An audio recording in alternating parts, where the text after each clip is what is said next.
Game week 11 will go down as one of the worst game weeks in the history of FPL. And off the back of this game week, all of my players are potentially up for sale, including Erling Haaland. So in this video, I'm going to discuss exactly what my Game Week 11 transfer plans are. So as always, if you can drop a like and smash that subscribe button. Without further ado, let's get into this transfer plan video. Right then, so it's worth noting Game Week 11 hasn't actually finished yet. We still have Chelsea versus Tottenham, and I do still have Son and Cole Palmer to play, which is better than some managers out there. So realistically, I need a Son hat-trick and a Cole Palmer hat-trick. Not too much to ask, and that could swing my game week into my favour, but right now I am looking at a pretty big red arrow to 1 million in the world. I previously was around 780k, so I am hoping Son and Cole Palmer can at least give me something to cling on to for this game week. But this is how the current team is looking going into game week 12. We need to address a few of the situations that I have, because I wildcarded in game week 10, so it shouldn't be a disaster like this. But it's worth noting, if you are watching this video right now, first things first, a lot of FPL managers are going through this situation. A lot of people have bad game weeks, so you're not alone. And secondly, the big thing off the back of a terrible game week is not to panic. I know I mentioned that all my players are up for sale, but realistically, we need to take a step back, assess the situation. What does game week 12 look like?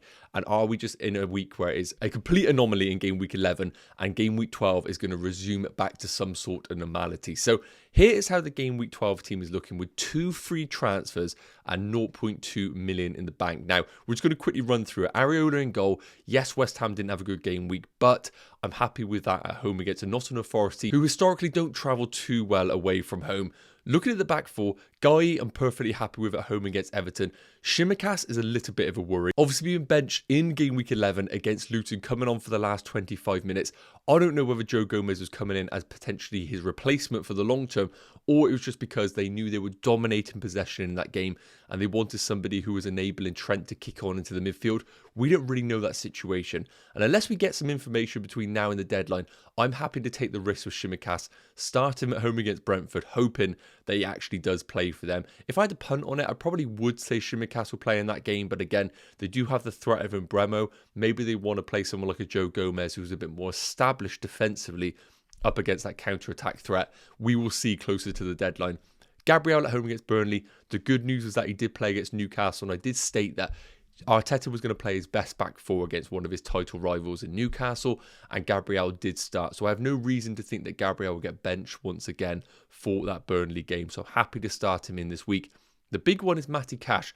I currently have him flagged, and it sounds like he did go off with a slight shoulder injury. Now, the main worry regarding this is that we do know Unai Emery can play multiple players at that right-back role, in particular Ezri Konsa. And with the return of Moreno happening imminently, we could see Aston Villa revert back to what they done last year, where they played Moreno as a bombing on left-back, even Luca Digne, and they play a traditional back three alongside that. So it's a flat four with somebody like Pau Torres, Silva, for example, and Konsa at right-back. And then it reverts to a back three in attacking phases. I'm not saying that's going to happen, because I would love to keep Matty Cash for their home fixture against Fulham. But if there is any doubts about his injury, then I will look to sell him. And I will discuss some of the best replacements in this video. Look at the midfield, it picks itself. Son away against Wolves, I'm hoping that comes off the back of a hat-trick against Chelsea.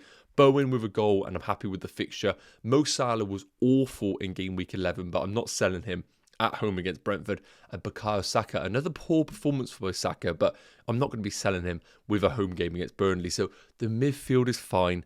Panic over in that situation.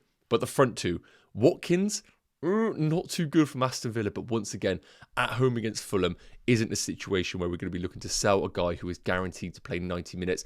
I'm not going to sell him for a Darwin Núñez, realistically, am I? Knowing that he could be benched in their fixture at home against Brentford. But the big one is Erling Haaland, going off with an injury in that fixture at halftime. The good news, a Champions League fixture on Tuesday or Wednesday.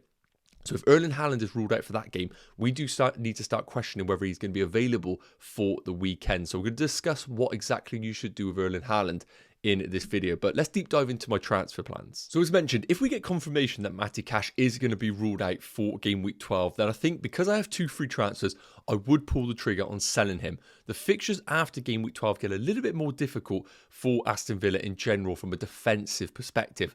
And I don't really think Matty Cash is then offering much value at his price range. I believe he's 5 million for the sell on. So I have 5.2 million available for me to invest in a replacement. And of course, as I said, I won't sell him unless I get confirmation that he is ruled out for the weekend. And because they have a Europa League fixture, we should get an indication whether Cash is available or not. But let's say he is ruled out. These are the top 3 replacements for my own personal team. Now, it's worth noting, I already have Gabriel, I already have Mark Guy, but I have put Saliba and Mitchell into the conversation as a potential double up in defence. And I have ranked these based on the situation as of now. So in 3rd place, I have Mitchell, a brilliant goal in game week 11. And a lot of people are already starting to invest in him come game week 12. The Crystal Palace fixtures are pretty good. Everton at home, followed by Luton, West Ham and Bournemouth. Really, really good defensive fixtures. And Crystal Palace in these games are one of the few teams that I actually feel quite confident from a clean sheet perspective. The big question I need to ask myself is, do I want to double up on the Crystal Palace defence? And although I think it is a good investment, I think right now I'd rather invest in the other 2 players that we have on the screens right now. But at 4.5 million, it does free up some funds in the bank for me to invest elsewhere later down the line. And that could be quite crucial. But Fabian Schär is number 2. Now, with the injury to Botman, I don't really want to go to Lascelles because I don't really know how long Lascelles is actually going to remain in that Newcastle team. And it's really crucial to note that I currently have Charlie Taylor at 4 million and I of course have Shimikas at 4.6. 2 players who are kind of ticking time bombs in my eyes. I don't really know exactly if they're going to remain in the team. And I can't really be selling someone like a Matty Cash at 5 million to a rotation risk. So the structure of my defence does not allow me to go down to a 4 million in Lascelles, who is a future. The player that I bring in needs to be a guaranteed game time pick. And all 3 of these players are. And that's why Fabian Schär is the only choice right now in that Newcastle defence. Dan Burn could be a consideration, but I don't really know the extent of the injury right now. And look at the fixtures for Newcastle. They're not the best. Bournemouth away, Chelsea at home, Man United at home, Everton away, and then Spurs away. On paper, that is a really tricky run. However, we saw the performance at St James's Park limiting Arsenal to very few chances. And if I said to you right now they keep a clean sheet against a blunt Chelsea attack and a woeful Man United team, you wouldn't be surprised at all. And you look at the away games, Bournemouth really poor right now. Everton slightly better, but again, I wouldn't be surprised if they kept a clean sheet. So I don't think many people are going to invest in Newcastle right now, because the fixtures seem difficult, but with those home games, I'd back them every day of the week to keep a clean sheet. So Fabian Schär is on the radar, but I currently have Saliba as the number 1 pick. Now, I don't love it because he doesn't really offer any attacking potential, and at 5.2 million, it feels like a lot to invest in an Arsenal player. However, looking at the structure of my team, as I mentioned, I don't really feel like I want to go to Nketiah right now because his game time is very, very risky each week that passes with the return of Gabriel Jesus. So I don't feel inclined to necessarily go to Eddie Nketiah as we speak. And then looking at the midfielders, I can't see myself selling any of my midfielders currently to a Martinelli or an Odegaard. So maybe going double Arsenal defence is the way to go. And looking at the fixtures right now, Burnley at home, definitely clean sheet potential. Brentford away could be difficult. They always make it tough for teams. But then Wolves at home, followed by Luton, look really, really good clean sheet opportunities. And before we know it, we could have 3 clean sheets in 4 games. And the double up of both Gabriel and Saliba could prove to be a brilliant differential. So as of right now, at the time of recording, I am leaning towards a very boring transfer of Matty Cash to Saliba if he is ruled out for game week 12. Now, the other huge question mark going into game week 12 is what to do with Erling Haaland. As I mentioned, they do have a Champions League fixture midweek, so we should get an indication whether Haaland is actually available for the weekend, because if he plays or is in the squad for midweek, we know he is available for this Chelsea game. And it's also worth noting regarding Erling Haaland that between game weeks 12 and 13, we have the international break. So even if he does sit out for the Chelsea game, he then has 2 weeks to recover for the fixture against Liverpool, which looks like a massive fixture in terms of the title challenge. So I don't think it's time to panic right now regarding Erling Haaland. Definitely do not sell him right now. I think the advice is just to wait and see after the Champions League fixture and maybe the press conference from Pep to get an indication whether Erling Haaland is going to be available. Now, I've put the stats up for him this season, but realistically, it is a little bit of a moot point because we know he's been fantastic this year, even though a lot of people have questioned his finishing. The numbers are unbelievable. He's one of the best in the league for expected goals per 90. Shots in the box are one of the best. But the fixtures are the things that a lot of people are questioning right now. Chelsea away, yes, it looks like a good fixture, but also Chelsea can prove to be a tough task sometimes. Then Liverpool at home, followed by Spurs at home. I think both offer potential for attacker returns, but I think on paper they are tricky games. Then Villa away, I think Villa could be susceptible to goals with the high line that they play, but a tough fixture nonetheless. Then they come into Luton and Crystal Palace. The big thing about Erling Haaland is if you do sell him, you need to be very conscious of how you're getting him back into the team, or if you plan to have him not in your team long term. And that is the big question mark right now. So I'm going to show you a quick hop on, hop off strategy that could work for your teams if you plan on doing so. But for me, I'm not selling Erling Haaland unless we get an idea that he's ruled out for a month. So this might seem a little bit crazy, but this is an Erling Haaland hop on, hop off strategy you could do for your FPL teams that kind of works with a fixture. So first up, what you could do is sell Erling Haaland for Darwin Núñez. Now I get it, the most frustrating man on the planet, missing so many big chances against Luton, but you could go there for that Brentford fixture at home if you do feel like he is going to play. As I've discussed here, brilliant long-term fixtures of Darwin, so you would be bringing him in for a long-term pick in your team.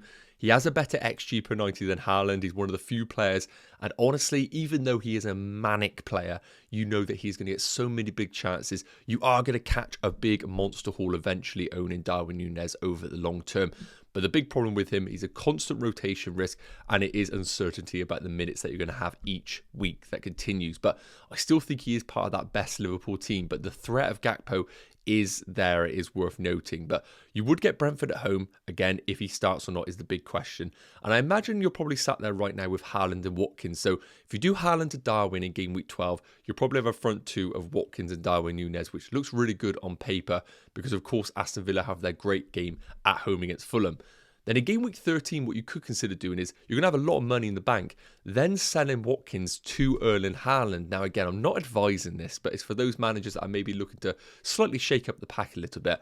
You'd keep Watkins for the great game week 12 fixtures I mentioned, but then you sell him ahead of what we deem maybe the tricky fixtures. Spurs away, Bournemouth away I think is a good fixture. Then they got Man City at home and Arsenal at home, and even Brentford away is quite a tricky fixture. Now, I back Watkins to score against any team, and anytime Aston Villa are at home, I really do fancy them to get a result. They got a ridiculous record under Unai Emery, so it's worth noting, I do still expect Aston Villa to do okay against both City and Arsenal, but on paper, I know some managers like to play the fixtures, and maybe after game week 12, it is time to move away from Watkins, and what you could do with that money in the bank is then simply in game week 13, upgrade Watkins to Erling Haaland, and then you effectively, after that point, have a front two of Haaland and Darwin Núñez. Now, again, I'm not advising it, but it is a hop-on, hop-off strategy for Haaland if he is ruled out for game week 12 that you could consider. But let me know your thoughts in the comments. So with all that said and done, here is how my team is currently looking with no transfers made. The captaincy would be on Mo Salah unless we had any sort of doubts of him being ruled out for the weekend, but it looks absolutely fine.